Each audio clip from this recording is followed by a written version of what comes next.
Lucknow super giants অসাধারণ একটা match, অসাধারণ, সত্যি অসাধারণ একটা।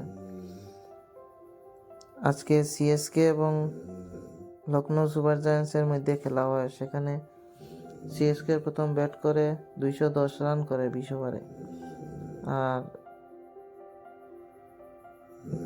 লখনৌ সুপার জায়ান্টস 19 ওভার 3 বল খেলে 213 রান করে। লখনৌ সুপার জায়ান্টস 6 উইকেটে জয়লাভ করে এই ম্যাচে। বর্তমানে লখনৌ সুপার জায়ান্টস 4 নম্বর পজিশনে আছে, 8 ম্যাচ জয়।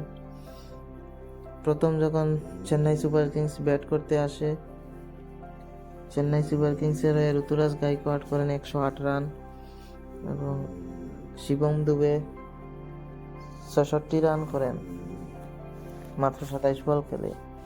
তার সাথে রবীন্দ্র জাদেজা করেন 19 বল খেলে 16 রান। অন্যদিকে লখনৌ সুপার জায়ান্টস ব্যাটিং করতে আসে যখন মার্কাস স্টোইনিস দারুণ একটা ইনিংস খেলেন, 63 বল খেলে 124 রান করেন এবং সেখানেই দলকে জয়ের পথে নিয়ে যান। তার সাথে নিকোলাস পুরান 15 বল খেলে 34 রান করেন এবং দীপক হুডা মাত্র 6 বল খেলে 17 রান করেন। তো আজকের ম্যাচ অসাধারণ একটা খেলা হয় চেন্নাই সুপার কিংস এবং লখনৌ সুপার জায়ান্টসের মধ্যে।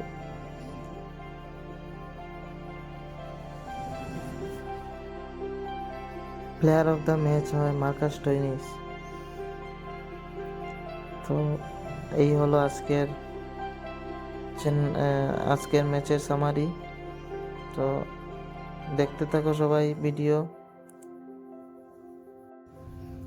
আগামীকাল নতুন একটা ভিডিও নিয়ে আসবো। তো আজকের মতো এখানেই, টাটা, বাই বাই।